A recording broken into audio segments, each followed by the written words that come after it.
Una foto. Una simple fotografía tomada horas antes de morir. Nada especial. Una celebración. Una reunión familiar. Un momento feliz capturado con un teléfono celular cualquiera. Pero cuando la familia revisa esa foto después del funeral, cuando mira esa imagen con ojos llenos de lágrimas, ve algo. Algo que no debería estar ahí. Una sombra donde no había nadie. Un rostro en una ventana imposible. Una mano sobre un hombro que pertenece a alguien invisible. Y entonces comprenden con horror frío que esa foto no solo capturó un momento feliz.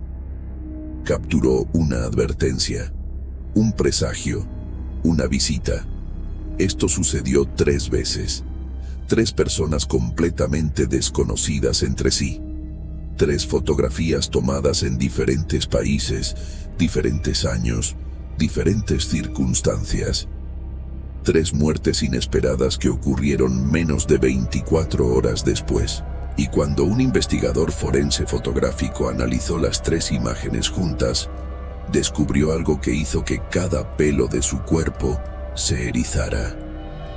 Las 3 presencias invisibles tenían el mismo patrón, la misma firma espectral, como si fueran de la misma naturaleza imposible, como si algo, alguien o alguna fuerza hubiera visitado a estas 3 personas horas antes de llevarlas al otro lado.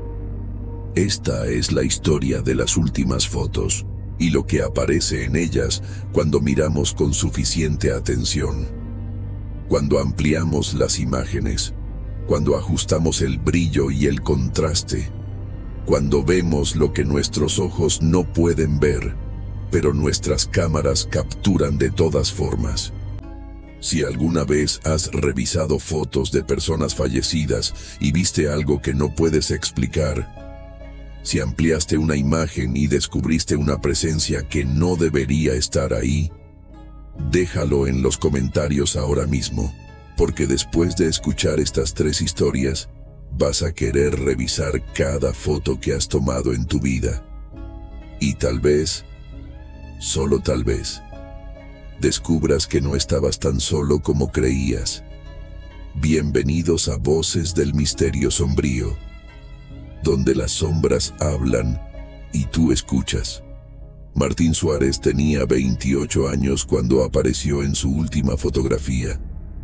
28 años de una vida que apenas estaba comenzando. Era ingeniero civil recién graduado de una universidad del norte del país, cerca de la frontera.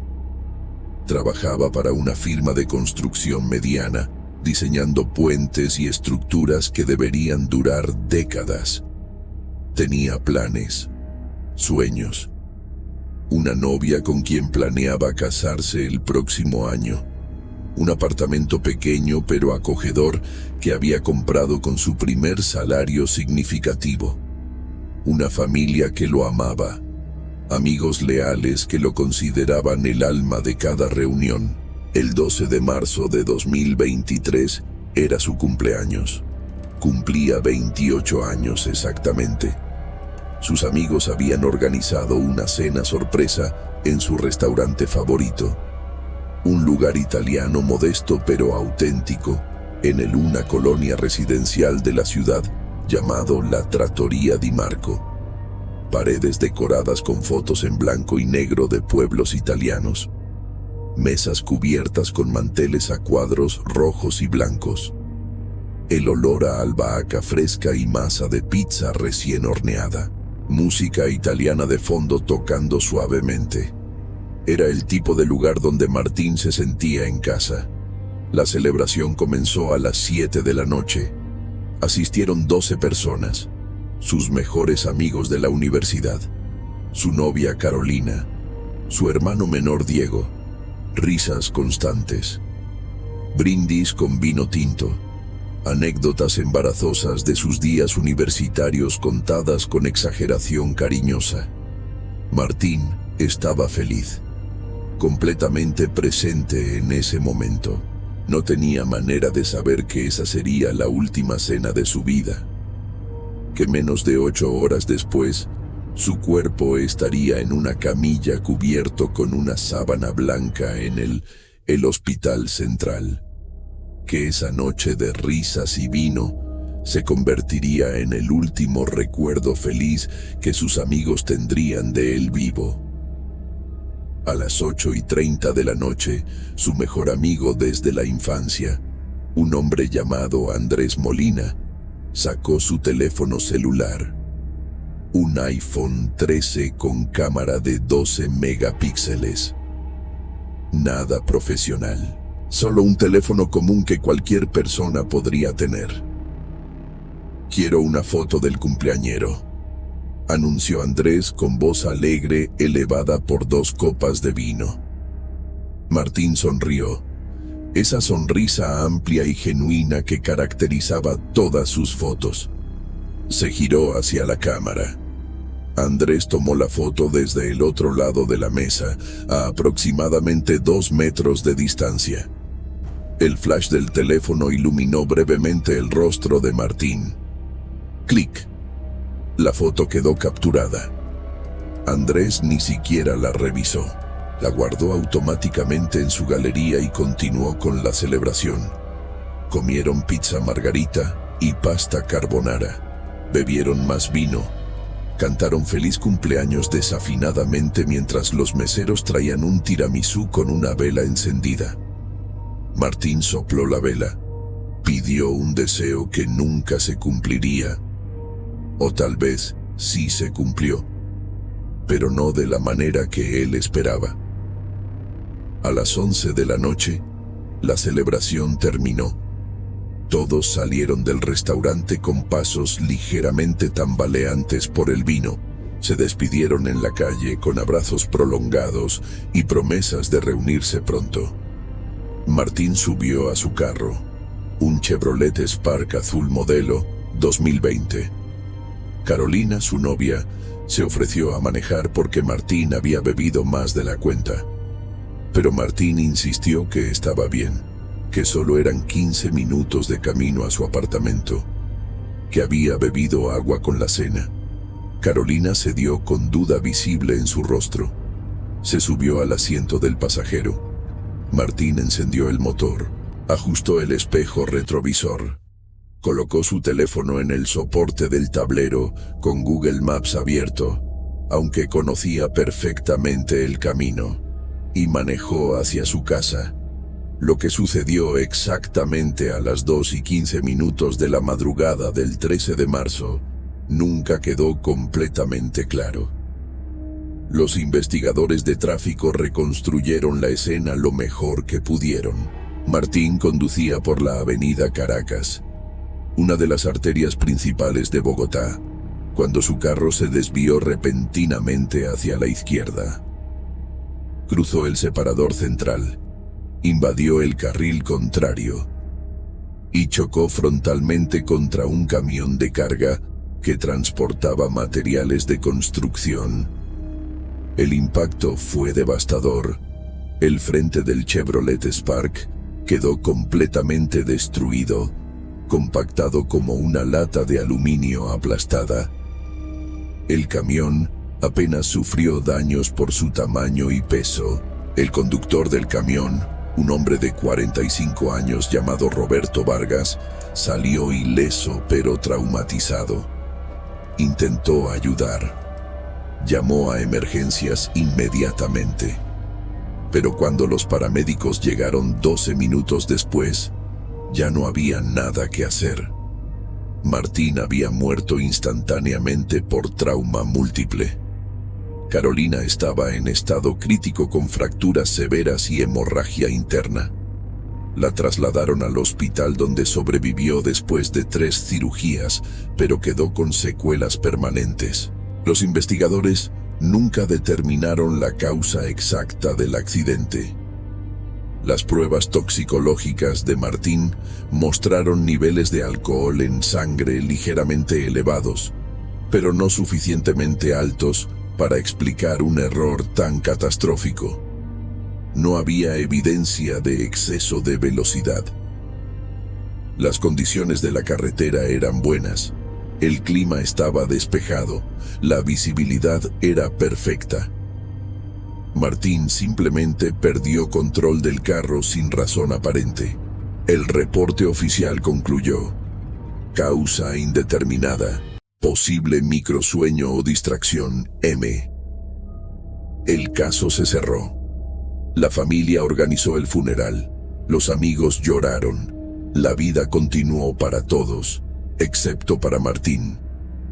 3 días después del funeral, Andrés Molina estaba en su apartamento intentando procesar lo que había sucedido, intentando aceptar que su mejor amigo, desde los 6 años de edad, el amigo con quien había jugado fútbol en la calle, con quien había estudiado para exámenes imposibles, con quien había compartido secretos y sueños, estaba muerto, enterrado, convertido en memoria.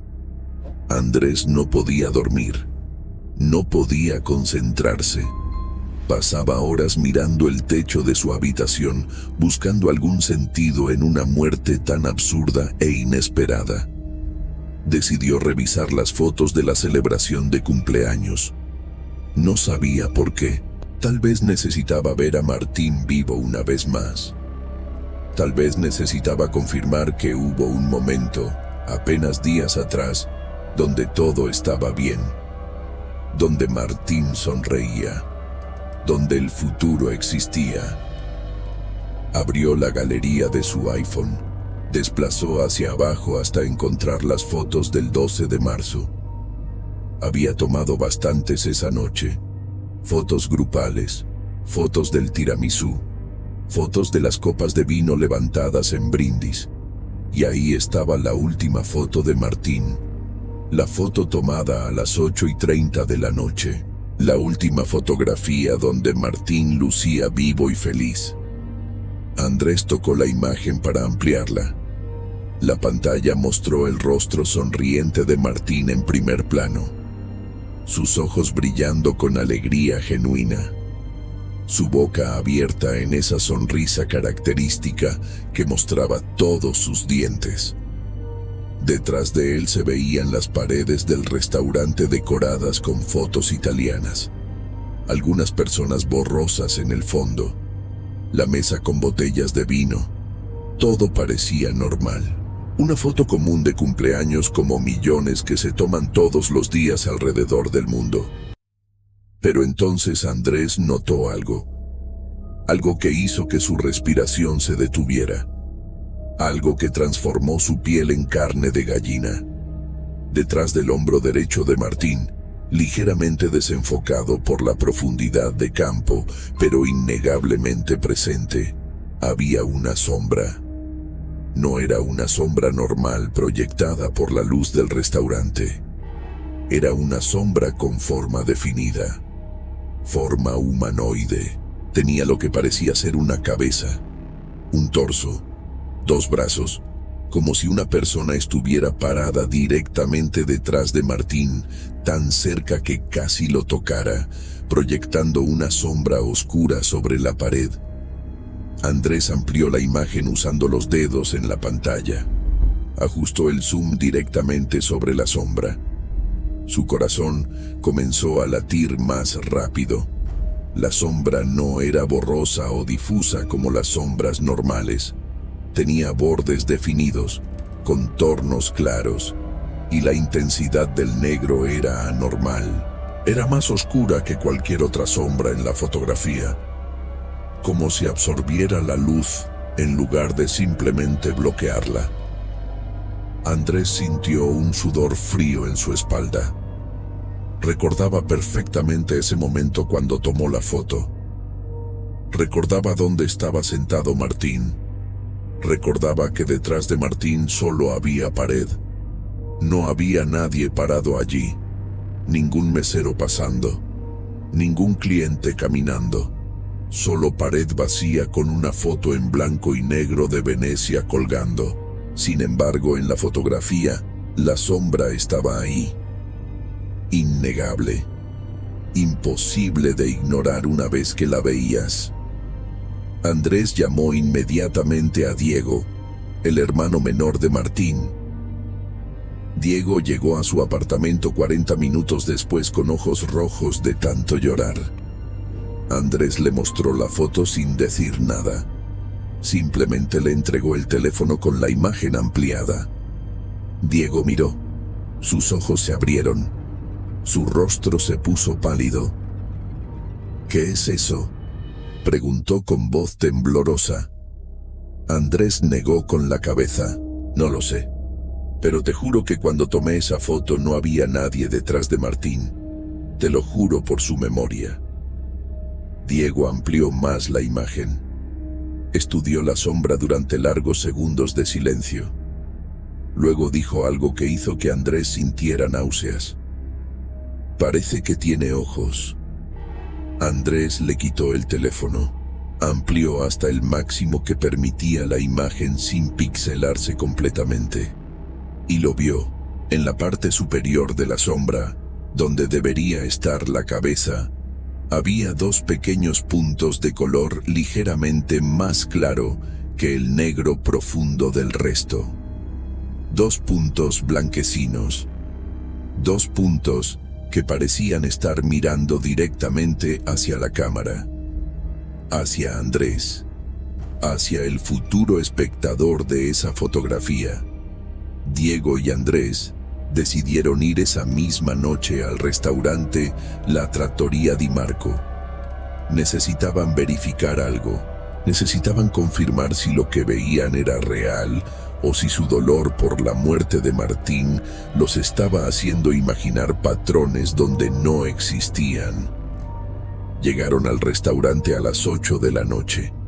El mismo gerente de la noche de la celebración los reconoció. Les ofreció sus condolencias por Martín con voz sincera. Andrés le explicó que necesitaban un favor. Necesitaban revisar las cámaras de seguridad del restaurante de la noche del 12 de marzo. El gerente dudó. No era protocolo, pero cuando vio las lágrimas en los ojos de Diego, cuando entendió que esto era importante para la familia de un cliente fallecido, accedió. Los llevó a una pequeña oficina en la parte trasera del restaurante. Encendió una computadora vieja con un monitor de baja resolución.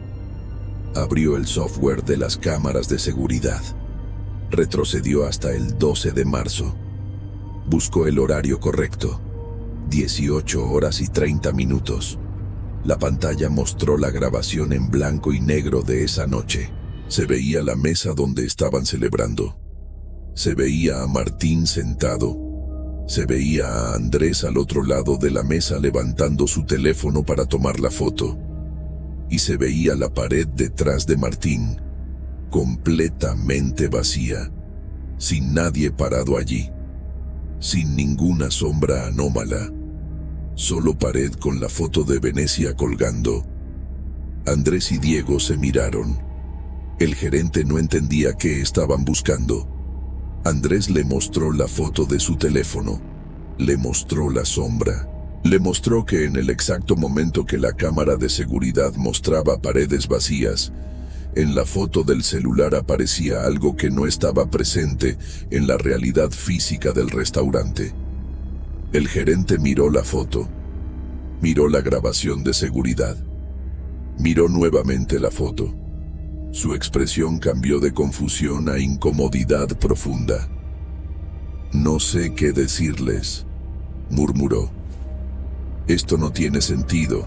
En la cámara no hay nada, pero en su foto está ahí».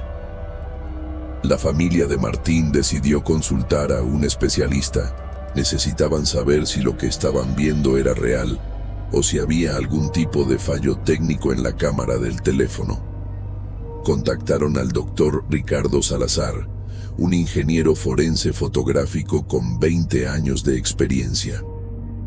El doctor Salazar había trabajado en casos judiciales analizando fotos para detectar manipulaciones digitales. Había testificado como experto en más de 50 juicios. Si alguien podía explicar esa sombra, era él.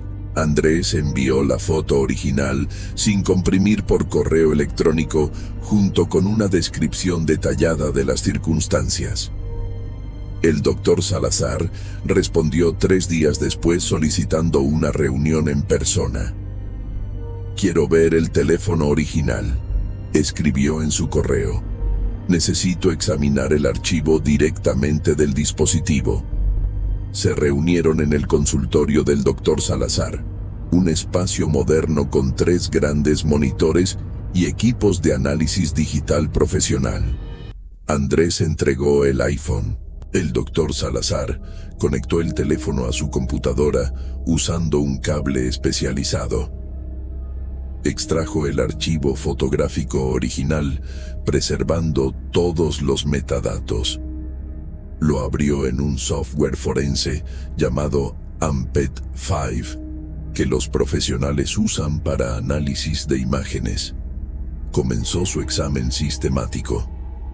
Primero verificó los metadatos EXIF del archivo.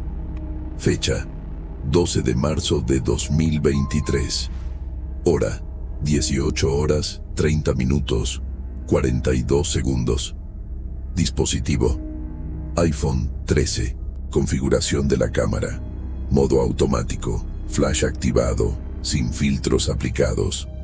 Todo era consistente con una fotografía tomada naturalmente sin edición posterior. Luego analizó la imagen píxel por píxel buscando signos de manipulación digital. Aplicó análisis de nivel de error, o ELA por sus siglas en inglés. Esta técnica detecta áreas de una imagen que han sido modificadas porque muestran diferentes niveles de compresión. El resultado fue conclusivo. La imagen no había sido editada. No había capas adicionales. No había elementos insertados digitalmente. La foto era totalmente auténtica, tal como salió de la cámara del iPhone. «Bien», dijo el doctor Salazar ajustando sus lentes. «La foto es real. No fue manipulada. Ahora veamos qué es esto que está detrás del sujeto». Amplió la imagen digitalmente usando algoritmos de interpolación que preservan la calidad. Ahí estaba la sombra más oscura que el resto de la fotografía. Aplicó ajustes de brillo y contraste para revelar más detalles. Y lo que encontró hizo que su expresión profesional cambiara a perplejidad genuina. La sombra presentaba lo que él llamó densidad anómala. En términos simples, era demasiado oscura. Las sombras naturales proyectadas por objetos físicos bajo fuentes de luz artificial tienen un rango específico de valores de luminosidad que dependen de la intensidad de la luz y el ángulo. Esta sombra tenía valores de luminosidad que estaban fuera de ese rango. Era más oscura que cualquier sombra física debería ser bajo las condiciones de iluminación del restaurante. Además, el ángulo de la sombra no coincidía con la dirección de las fuentes de luz visibles en la fotografía. El doctor Salazar trazó líneas vectoriales desde las lámparas del restaurante que aparecían en la foto. Calculó los ángulos de proyección de sombra que esas lámparas deberían producir.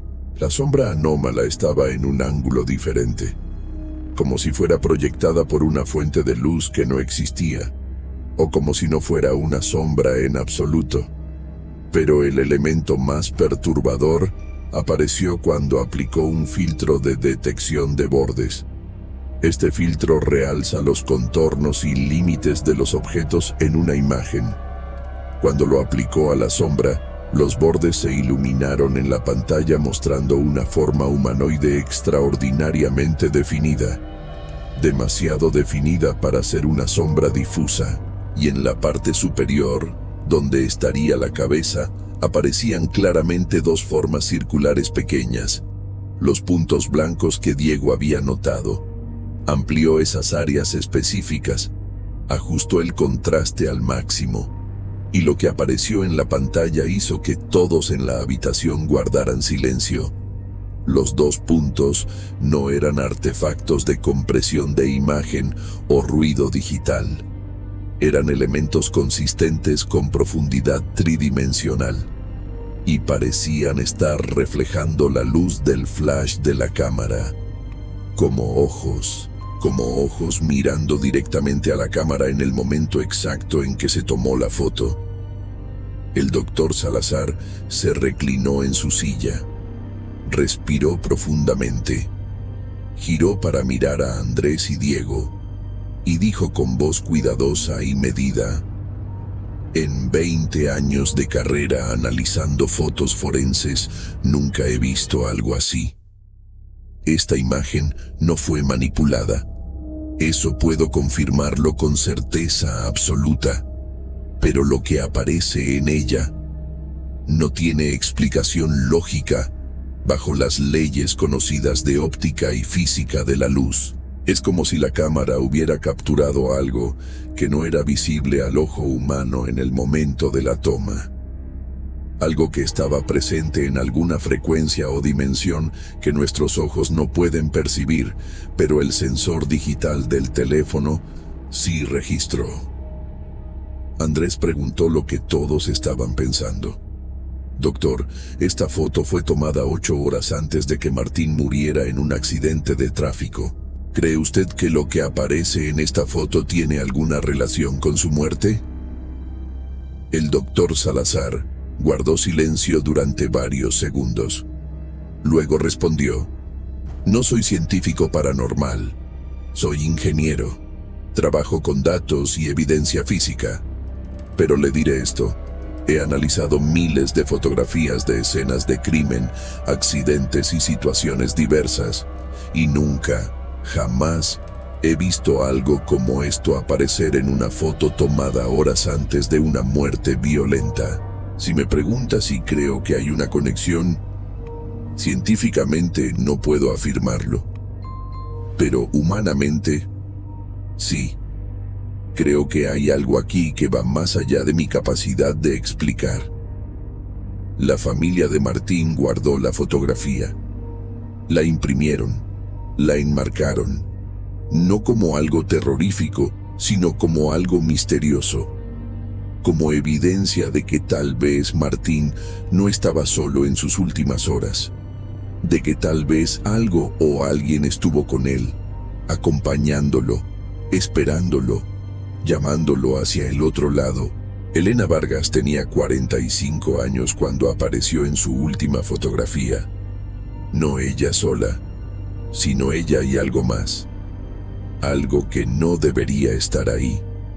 Elena era doctora cardióloga en un hospital público de una ciudad al norte. Una profesional respetada con 18 años de experiencia salvando vidas. Era madre de 2 hijos. Sofía, de 19 años, estudiando medicina para seguir los pasos de su madre, y Gabriel, de 16 años, apasionado por la música y la guitarra. Elena era divorciada desde hacía 7 años.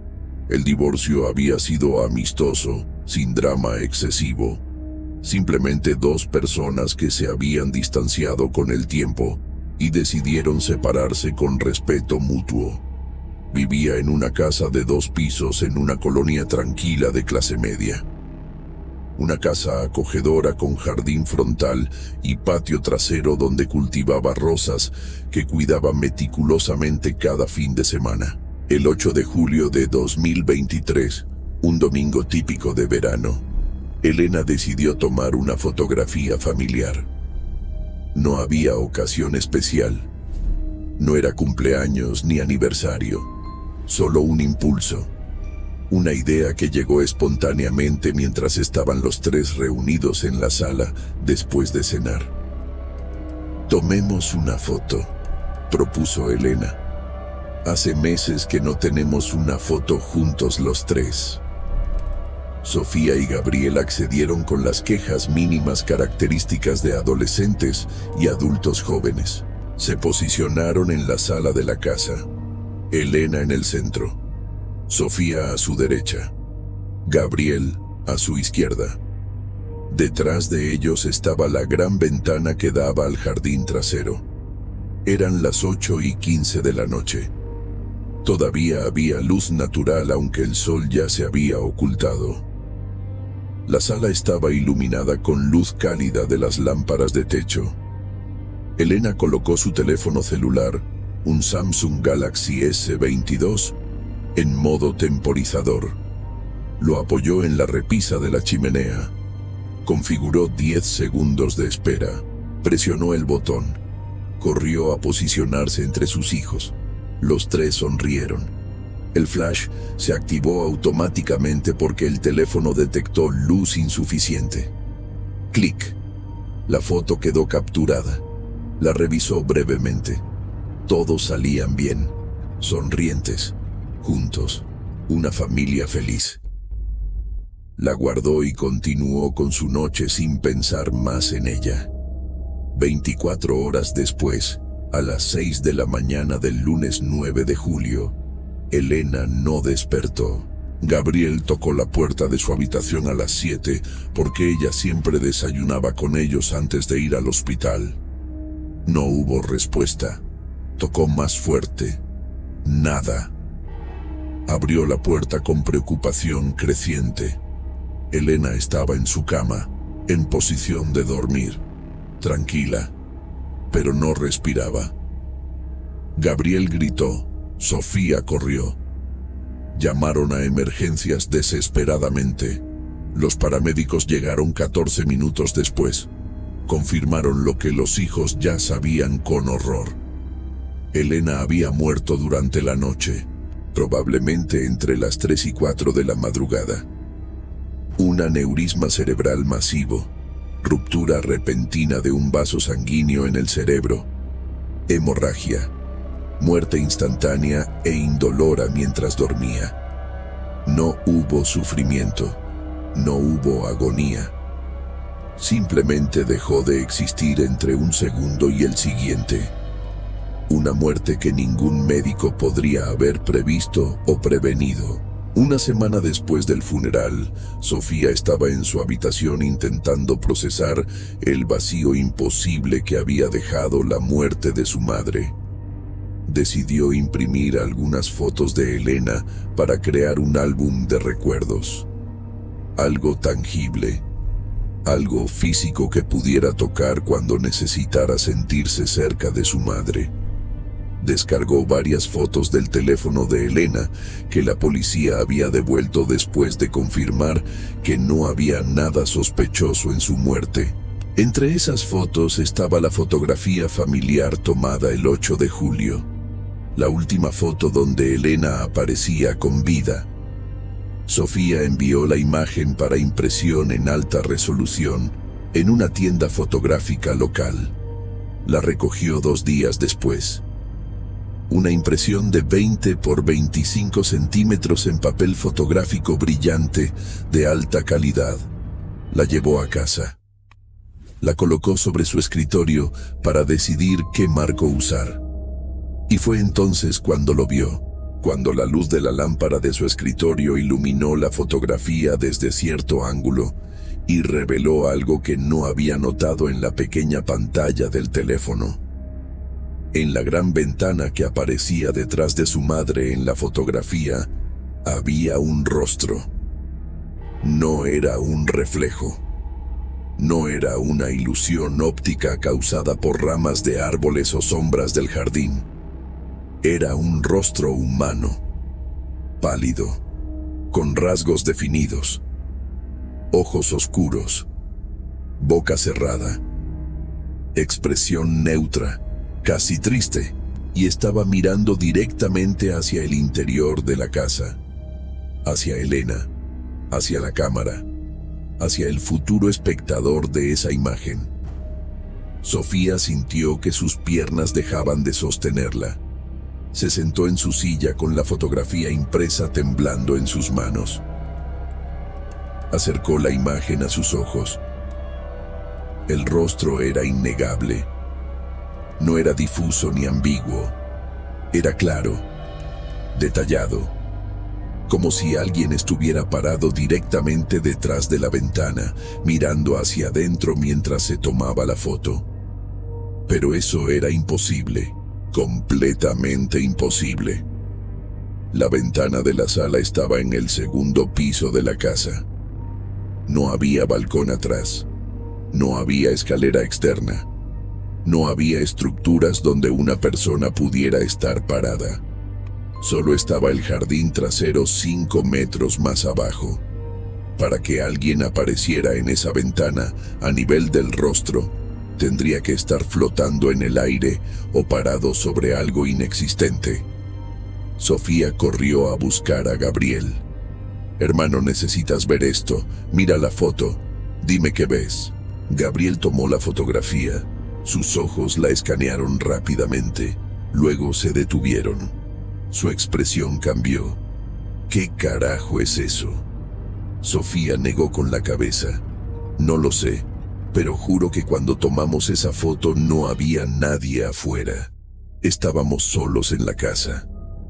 Gabriel estudió la imagen durante largos minutos. Luego dijo algo que hizo que Sofía sintiera frío en todo su cuerpo. «Se parece a mamá».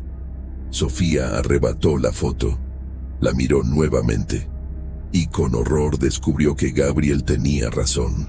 El rostro en la ventana tenía rasgos similares a los de Elena. La forma del rostro, la estructura de los pómulos, la curva de la mandíbula. Pero era diferente. Era Elena, pero mayor. ¿Cómo sería Elena a los 70 y tantos años?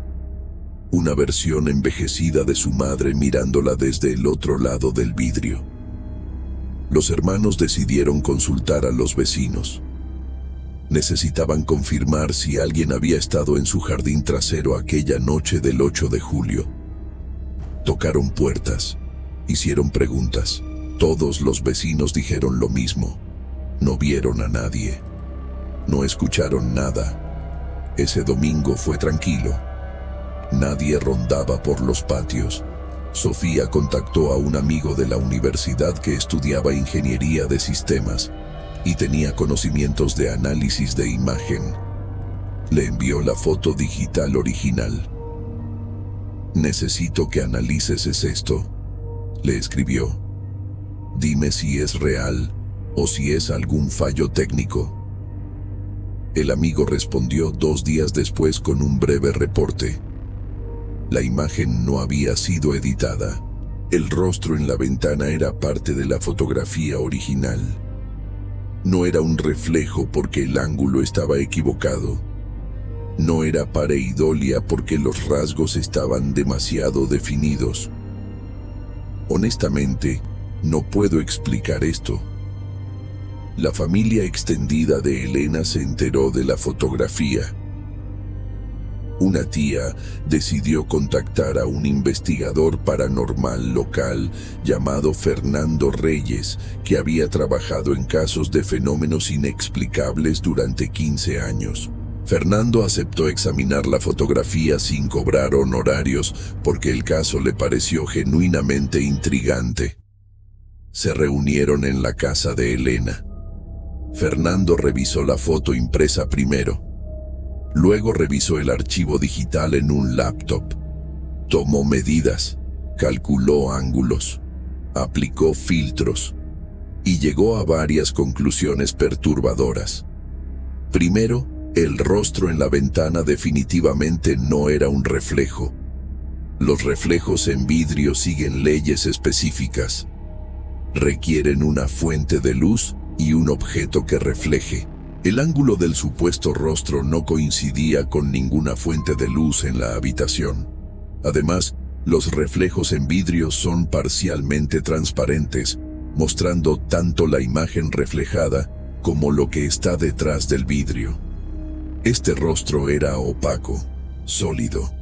Segundo, Fernando midió la geometría de la escena. Calculó la altura de la ventana desde el suelo externo. Confirmó que para que un rostro apareciera a esa altura desde afuera, la persona tendría que estar suspendida en el aire aproximadamente 4,5 metros sobre el jardín. No había estructura, árbol o plataforma que lo hiciera posible. Tercero, Fernando aplicó filtros de análisis de profundidad de campo. Las cámaras modernas capturan información sobre la distancia de los objetos en una escena. Esta información está codificada en sutiles diferencias de enfoque. El rostro en la ventana mostraba características de profundidad que indicaban que estaba detrás del vidrio, pero fuera de la casa, no dentro, lo cual era físicamente imposible dado que no había nada afuera donde una persona pudiera estar.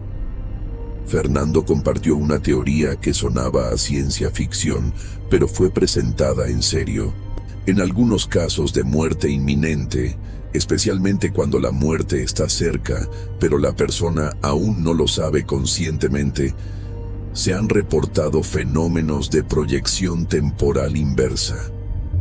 La teoría, no comprobada pero fascinante, sugiere que la conciencia humana, sabiendo a nivel subconsciente que la muerte se acerca, podría proyectar una imagen de su futuro al pasado como advertencia, como si la Elena del futuro, minutos u horas después de su muerte, estuviera mirando hacia atrás al último momento de felicidad con sus hijos, intentando advertir, intentando despedirse.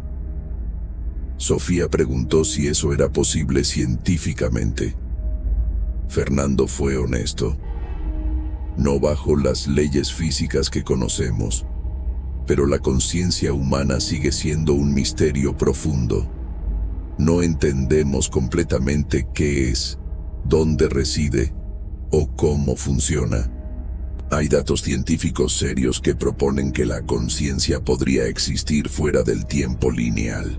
Si eso fuera cierto, eventos como estos serían raros, pero no imposibles. Gabriel propuso otra idea más inquietante. ¿Y si no es mamá del futuro mirando hacia atrás? ¿Entonces qué es? Fernando respondió lentamente. Hay otra posibilidad. Que lo que aparece en esa foto no sea su madre, sino algo que vino a buscarla. Algo que se presentó con un rostro familiar para no asustar. Una entidad, un guía, un psicopompo como los llamaban los antiguos griegos. Alguien que acompaña a los muertos en su transición y que a veces, horas antes de la muerte, ya está presente, esperando. Sofía decidió hacer una última verificación. Fue al ático de la casa donde guardaban álbumes fotográficos antiguos. Buscó entre cajas polvorientas hasta encontrar un álbum de su abuela materna, la madre de Elena que había fallecido hace 15 años de cáncer. Abrió el álbum, pasó páginas amarillas y encontró una foto de su abuela tomada en los años 90, cuando tenía aproximadamente 70 años. Colocó esa foto antigua junto a la foto reciente de Elena. Comparó el rostro en la ventana con el rostro de su abuela en la foto antigua. Era idéntico, no similar, idénticos. El rostro que aparecía en la ventana detrás de Elena no era una versión envejecida de Elena misma. Era el rostro de su madre, la abuela de Sofía, la mujer que había muerto hace 15 años, mirando a través de la ventana, mirando a su hija, horas antes de que Elena muriera y se reuniera con ella. Sofía y Gabriel lloraron, pero no de miedo, de algo más complejo, tristeza mezclada con consuelo extraño, porque si esta foto mostraba lo que parecía mostrar, significaba que Elena no estaba sola cuando murió, que su madre había venido a buscarla, que la muerte no era ese final solitario y aterrador que todos temen, sino una transición acompañada, un retorno a casa.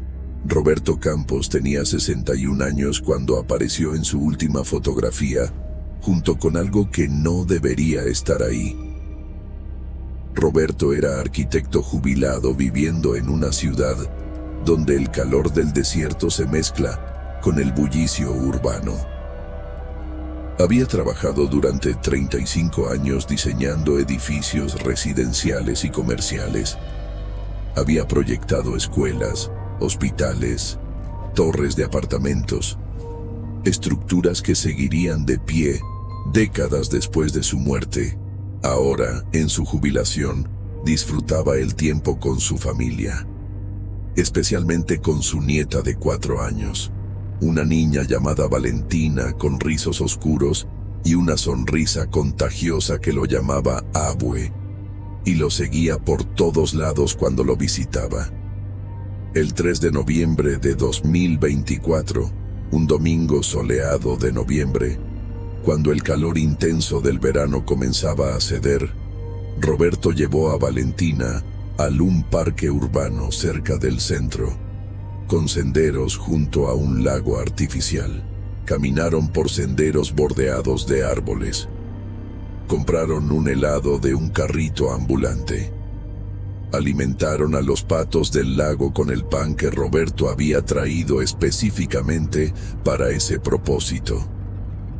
Fue un día perfecto. Uno de esos días en los que te sientes agradecido por estar vivo.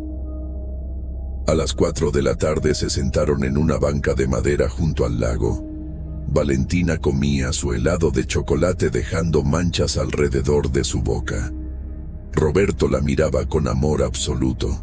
Su hija, la madre de Valentina, llegó al parque para recogerla. Vio la escena. Sacó su teléfono. «Quiero una foto de ustedes dos», dijo. «Se ven tan felices». Roberto levantó a Valentina y la sentó en su regazo. Ella sonrió con su boca manchada de chocolate. Roberto también sonrió con esa sonrisa orgullosa de abuelo que conocen todos los que tienen nietos. La madre tomó la foto desde aproximadamente 3 metros de distancia. Un iPhone 14 con cámara de alta resolución. Clic. La foto quedó capturada. La revisó rápidamente. Perfecta. La guardó y le dijo a Valentina que era hora de irse a casa. Roberto las acompañó hasta el carro. Abrazó a Valentina. «Te veo el próximo fin de semana», le prometió. Ella asintió. Lo besó en la mejilla. Roberto las despidió agitando la mano mientras el carro se alejaba. Luego caminó hasta donde estaba estacionado su propio automóvil, un Nissan Versa gris modelo 2018. Condujo a su apartamento en el zona residencial tranquila de la ciudad. Cenó algo liviano. Miró televisión. Se preparó para dormir. Una noche normal. La última noche de su vida. A las 11:45 de esa noche, Roberto sintió un dolor súbito en el pecho. Un dolor que reconoció inmediatamente porque su hermano había muerto de la misma manera 15 años atrás. Infarto. Intentó llamar a emergencias, pero no respondían sus manos. Intentó gritar, pero no salió sonido. Colapsó en el piso de su habitación. Solo, sin nadie que lo ayudara. Su corazón se detuvo. Murió antes de que el dolor se volviera insoportable. Murió pensando en Valentina, en su sonrisa manchada de chocolate, en la promesa de verla el próximo fin de semana que nunca se cumpliría. Su cuerpo fue encontrado a la mañana siguiente por un vecino que tenía llaves de su apartamento, porque a veces le recibía el correo. Notó que los periódicos estaban acumulados fuera de su puerta. Tocó. No hubo respuesta. Usó su llave. Entró. Y encontró a Roberto en el piso de su habitación, ya frío, ya rígido. Llevaba horas muerto. La familia organizó el funeral. La madre de Valentina decidió no llevar a la niña porque a sus 4 años no entendía qué estaba sucediendo. Solo le dijo que el abuelo había hecho un viaje largo. Valentina preguntó cuándo volvería. La madre no pudo responder. 2 días después del funeral, mientras Valentina jugaba con un tablet en la sala, abrió la galería de fotos. encontró la imagen del parque tomada el 3 de noviembre. La última foto con su abuelo. La miró durante varios segundos. Luego le gritó a su madre con confusión infantil en su voz: «Mami, ven rápido». La madre corrió pensando que algo malo había pasado. Valentina señaló el tablet. «Mira la foto del abue. ¿Quién lo está tocando?». La madre tomó el tablet, miró la fotografía y sintió que el aire abandonaba sus pulmones. En la foto, claramente visible una vez que sabías dónde mirar, había una mano. Una mano grande colocada suavemente sobre el hombro izquierdo de Roberto. Los dedos largos y pálidos descansando suavemente sobre su camisa azul. Pero esa mano no pertenecía a nadie visible en la fotografía. Roberto estaba sentado solo en la banca con Valentina en su regazo. No había nadie detrás de él. La banca estaba contra un arbusto. No había espacio físico para que alguien estuviera parado allí. Sin embargo, la mano estaba ahí, innegable, imposible. La madre amplió la imagen con los dedos en la pantalla táctil. La mano era extraordinariamente clara. No era una sombra, no era una rama de árbol que pareciera una mano. Era una mano humana real, con 5 dedos, nudillos visibles, uñas, líneas en la palma. Como si alguien invisible hubiera colocado su mano sobre el hombro de Roberto en el momento exacto en que se tomó la foto, como si alguien le estuviera dando un toque de despedida, como si alguien le estuviera diciendo silenciosamente: «Es hora de irte». La madre de Valentina llamó a su hermano, el hijo mayor de Roberto. Le envió la foto. Él la miró en su computadora, amplió, estudió y confirmó lo mismo. Hay una mano sobre el hombro de papá, una mano que no pertenece a nadie. Analizaron todos los ángulos posibles buscando explicaciones racionales. Tal vez era la mano de alguien caminando por detrás, pero la banca estaba contra arbustos, nadie podía caminar detrás. Tal vez era un efecto de sombra o luz, pero los dedos estaban demasiado definidos. Tal vez la foto había sido editada, pero no había razón para editarla, y los metadatos confirmaban que era el archivo original sin modificaciones. No tenían respuesta. Solo tenían una fotografía que mostraba claramente que Roberto no estaba solo en esa banca, que algo o alguien invisible había estado con él, tocándolo, preparándolo, esperándolo 8 horas antes de que su corazón se detuviera para siempre. Los 3 casos permanecieron como historias aisladas hasta que un investigador llamado Dr. Alejandro Mendoza, un sociólogo especializado en fenómenos paranormales contemporáneos de una universidad del norte, encontró las conexiones mientras investigaba para un libro sobre experiencias cercanas a la muerte. Contactó a las 3 familias, las entrevistó extensamente, recopiló las 3 fotografías originales y comenzó un análisis comparativo sistemático. Lo primero que notó fue la obvia similitud temporal. En los 3 casos, la fotografía fue tomada menos de 24 horas antes de la muerte. Martín, 8 horas antes. Elena, 22 horas antes. Roberto, 8 horas antes. Todas las muertes fueron inesperadas. Ninguno de los 3 tenía diagnósticos previos que indicaran muerte inminente. Todos estaban aparentemente sanos. Todos murieron súbitamente. Lo segundo que notó fue que en los 3 casos, la presencia anormal estaba físicamente cerca de la persona, detrás del hombro de Martín, en la ventana directamente detrás de Elena, tocando el hombro de Roberto, como si estas entidades, sean lo que sean, necesitaran proximidad física. como si estuvieran estableciendo contacto, marcando, reclamando. Pero el descubrimiento más perturbador llegó cuando decidió someter las 3 fotos a análisis fotográfico profesional. Contactó a la doctora Mónica Herrera, especialista en análisis de imagen digital con laboratorio propio en la región fronteriza. Le envió las 3 fotos junto con descripciones detalladas, pero sin decirle que estaban conectadas. Quería ver si ella encontraba similitudes por sí misma. La doctora Herrera trabajó durante 2 semanas. Aplicó múltiples técnicas de análisis.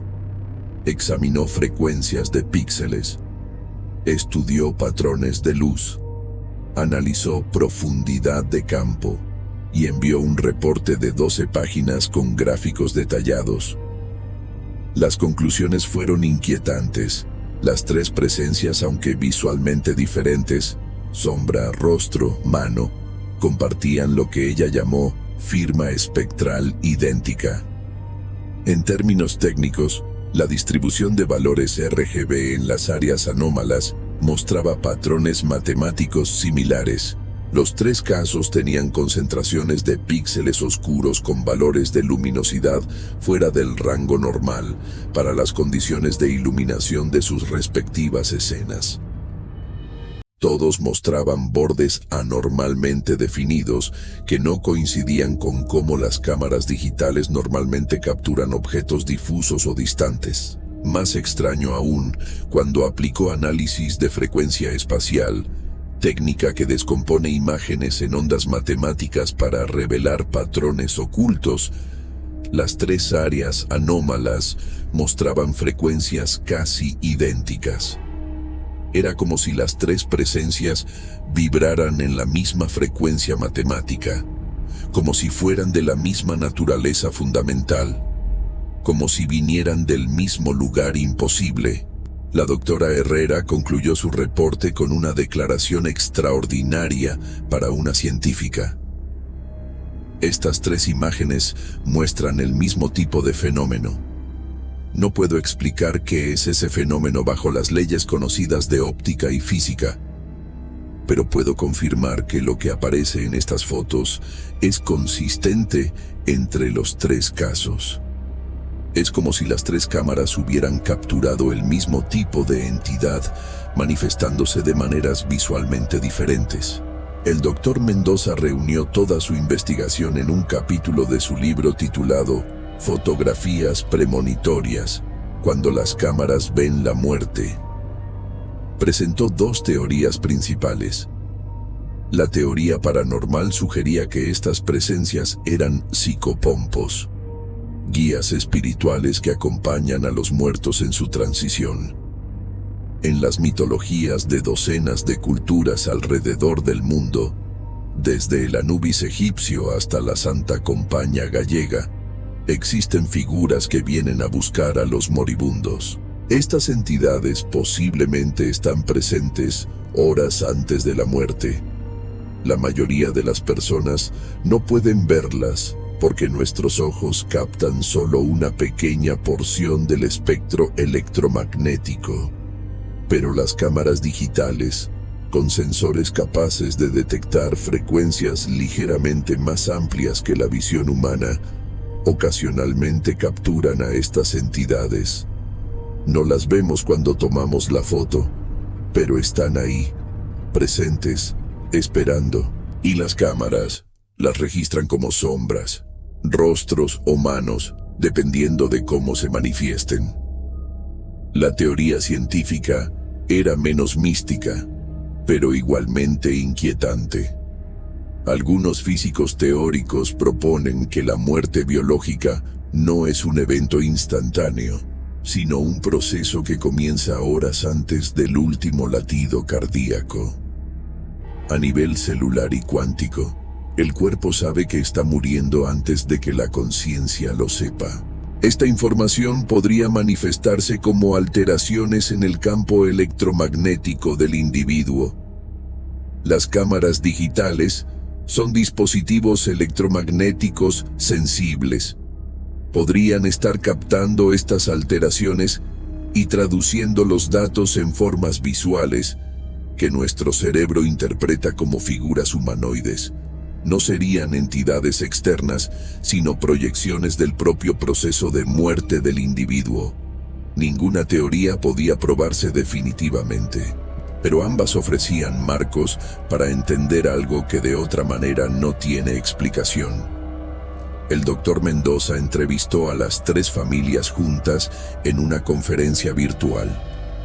Les mostró las similitudes, las firmas espectrales, los patrones, y les preguntó cómo se sentían sabiendo que sus seres queridos posiblemente no estuvieron solos, que algo estuvo con ellos horas antes de morir. Andrés, el mejor amigo de Martín, dijo: "Me da consuelo extraño pensar que algo vino a buscarlo, que no fue solo un accidente aleatorio sin sentido, que había un orden, un propósito". Sofía, la hija de Elena, dijo: "Cuando descubrimos que el rostro en la ventana era mi abuela, todo cambió. Ya no es aterrador, es hermoso. Mi abuela vino a buscar a mi madre para que no muriera sola. Ahora sé que cuando yo muera, mi madre vendrá a buscarme. La muerte ya no me asusta tanto". La madre de Valentina, hija de Roberto, dijo: "Mi padre pasó su última tarde haciendo lo que amaba, jugando con su nieta, comiendo helado, riendo, y algo estuvo con él, tocándolo, preparándolo. No sé si creo en ángeles o espíritus, pero creo en esa mano, y pienso que lo acompañó cuando su corazón se detuvo horas después". El doctor Mendoza concluyó su investigación con una reflexión: vivimos en un universo más misterioso de lo que la ciencia puede explicar actualmente. Estas 3 fotos son evidencia de ello. No son prueba definitiva, pero sí evidencia. Evidencia suficiente para mantener la mente abierta. Evidencia suficiente para reconsiderar lo que creemos saber sobre la muerte. Y evidencia suficiente para revisar con cuidado las fotos que tomamos de nuestros seres queridos. Porque tal vez, solo tal vez, no están solos en la imagen. Tal vez algo más está presente, invisible a nuestros ojos, pero visible a nuestras cámaras. 3 fotos, 3 presencias, 3 muertes en menos de 24 horas. 3 familias que ahora viven sabiendo que lo que creemos entender sobre la muerte tal vez está incompleto, tal vez equivocado, tal vez limitado por las capacidades sensoriales de nuestros ojos humanos que solo captan una fracción minúscula del espectro electromagnético completo del universo. El impacto emocional de estas fotos en las familias es complejo. No es simplemente miedo, no es simplemente consuelo. Es una mezcla de ambos. Sofía lo expresó mejor durante una de las entrevistas con el doctor Mendoza. Dijo: "Ver esa foto es reconfortante y perturbador al mismo tiempo. Reconfortante porque significa que mi madre no estaba sola, que algo o alguien estuvo con ella, que la muerte tiene compañía, que hay algo después. Pero también es perturbador porque confirma que la muerte no llega de sorpresa como creemos, que algo sabe, que algo viene a buscarnos horas antes, que tal vez todos tenemos una cita programada con algo que no podemos ver". Esa dualidad, consuelo y perturbación simultáneos, es característica de todos los encuentros humanos con lo inexplicable. Queremos respuestas, pero al mismo tiempo tememos que esas respuestas puedan revelar la verdadera naturaleza de la realidad. Queremos creer que hay vida después de la muerte, que nuestros seres queridos continúan existiendo de alguna forma, pero también queremos creer que tenemos control sobre nuestras vidas, que la muerte no está siendo observada, que no nos espera con paciencia infinita. Estas fotografías desafían ambas creencias. Sugieren que la muerte es predecible, al menos para algo o alguien. Sugieren que no llegamos a ella por accidente, sino por designio. Y sugieren que ese designio se manifiesta físicamente, aunque invisible, horas antes del último aliento. El mensaje central de estos tres casos es profundo y perturbador. Quizás la muerte no llega de sorpresa. Quizás nos avisa. Quizás envía señales que no podemos percibir conscientemente, pero nuestro subconsciente detecta. Quizás por eso algunas personas dicen tener un mal presentimiento horas antes de accidentes o tragedias. Por eso algunos animales se comportan extrañamente antes de que sus dueños mueran. Quizás por eso los moribundos a veces hablan de ver figuras en las esquinas de sus habitaciones días antes de fallecer. Y quizás las cámaras, estos dispositivos tecnológicos que creamos para capturar momentos, son accidentalmente ventanas a dimensiones que no podemos percibir. Ventanas a frecuencias electromagnéticas donde estas entidades existen. Ventanas a aspectos de la realidad que la evolución no nos equipó para ver, porque verlos constantemente nos volvería locos de terror o nos paralizaría de asombro. Hay una metáfora que el Dr. Mendoza usa en su libro. Dice que las cámaras son como telescopios. Los telescopios nos permiten ver estrellas distantes que nuestros ojos desnudos no pueden captar. Amplifican la luz débil. Capturan longitudes de onda que están fuera del rango visual humano. Nos revelan un universo más vasto del que podríamos percibir sin ellos. Las cámaras digitales, según esta metáfora, hacen lo mismo pero con dimensiones temporales o espirituales.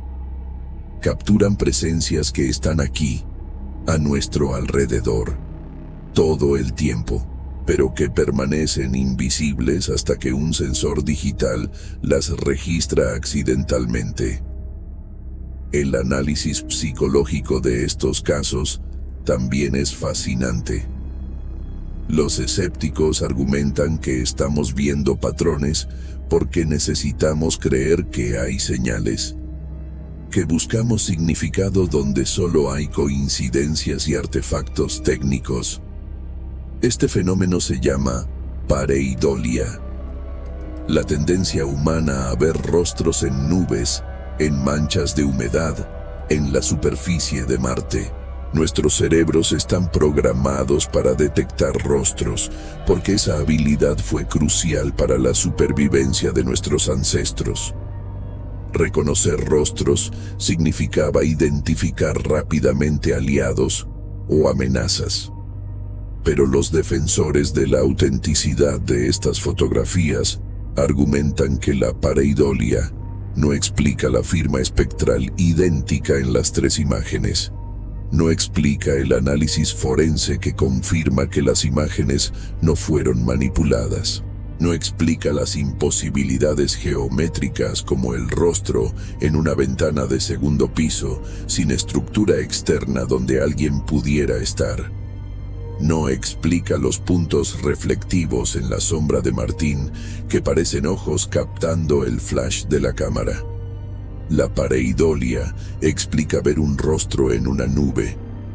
No explica un rostro geométricamente imposible con características forenses anómalas. La validación final viene de las propias familias. Ellos no necesitan convencer a nadie más. Saben lo que vieron, saben lo que sintieron, y saben que su vida cambió después de ver esas fotos.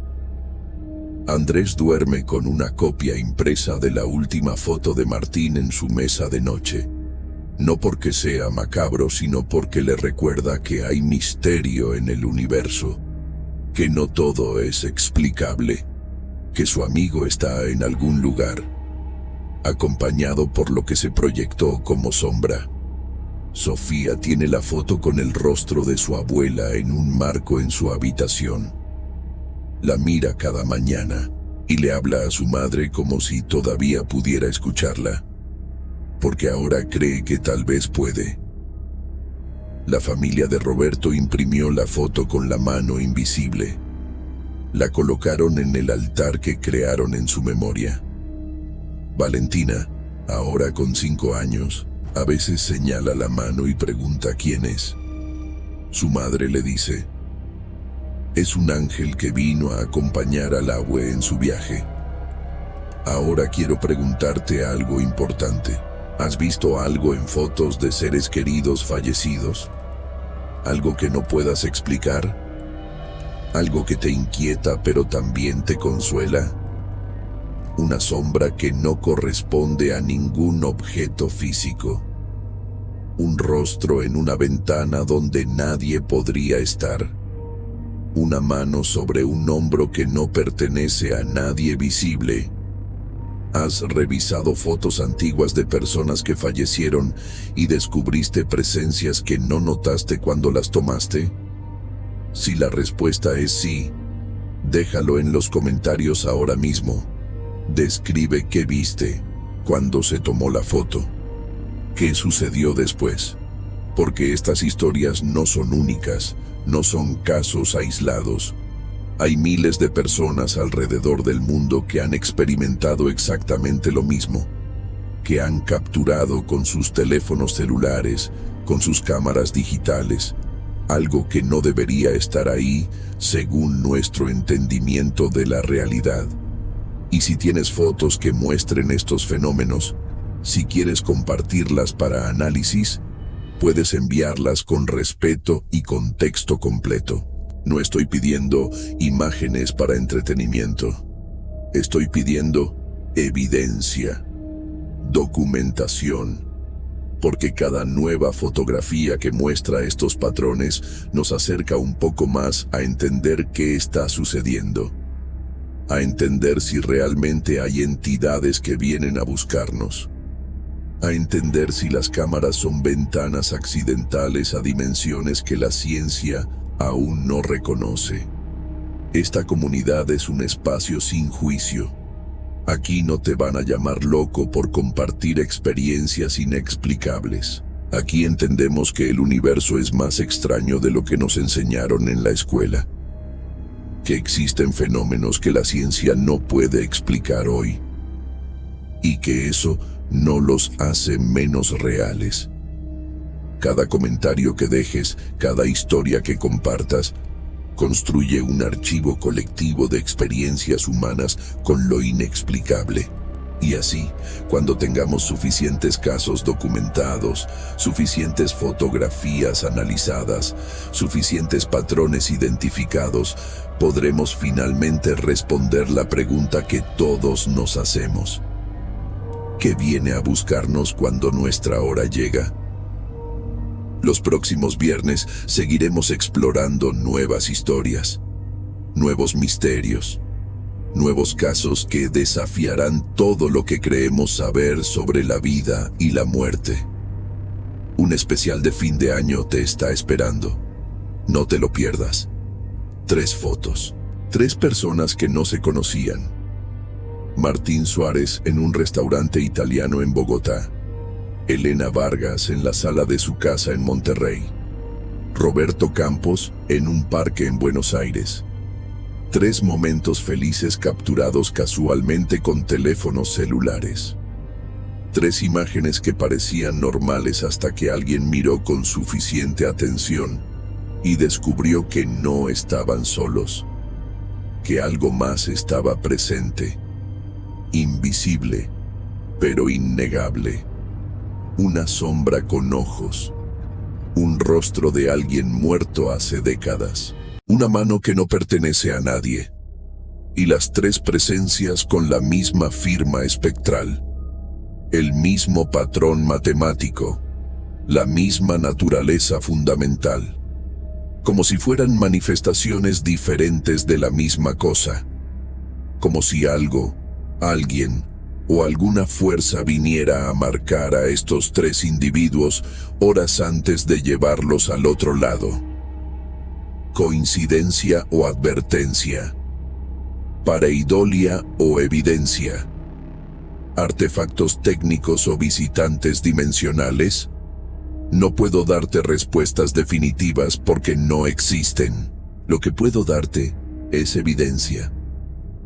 Fotografías no manipuladas. Análisis forense profesional. Testimonios de familias devastadas que encontraron consuelo extraño en estas imágenes imposibles. Patrones que se repiten. Similitudes que desafían las probabilidades. La reflexión final es simple, pero profunda. La muerte siempre ha dejado señales. Siempre lo ha hecho. Culturas ancestrales hablaban de presagios, de pájaros negros en ventanas, de perros aullando sin razón, de relojes que se detenían en el momento exacto de una muerte. Descartamos esas historias como supersticiones, pero tal vez no lo eran. Tal vez eran observaciones precisas de fenómenos reales que simplemente no teníamos la tecnología para documentar. Ahora tenemos esa tecnología. Cámaras digitales en el bolsillo de cada persona. Sensores capaces de capturar millones de píxeles con información electromagnética codificada. Y esas cámaras están mostrando lo que generaciones anteriores solo pudieron intuir. Que algo viene antes de la muerte, que no morimos solos, que hay presencias esperando en el umbral. Si esta historia te impactó, si te hizo cuestionar lo que creemos saber sobre la muerte, dale like a este video ahora mismo. Ayuda a que más personas lo vean, porque hay miles buscando respuestas. Miles que vieron cosas en fotos y pensaron que estaban imaginando. Necesitan saber que no están solos, que sus experiencias son reales y compartidas. Suscríbete al canal si aún no lo has hecho. Presiona el botón rojo. Activa la campana de notificaciones, porque cada viernes exploramos más misterios reales, más casos documentados que desafían explicación científica, más historias de personas que vivieron lo imposible. Comparte este video con alguien que haya perdido a un ser querido recientemente, con alguien que necesite saber que la muerte no es ese final solitario que todos tememos, con alguien que busque consuelo en lo inexplicable. Voces del misterio sombrío, donde las sombras hablan, las cámaras capturan lo invisible, y la muerte deja señales que solo la tecnología puede registrar. Y revisa tus fotos con cuidado. Tal vez no estuviste tan solo como creías.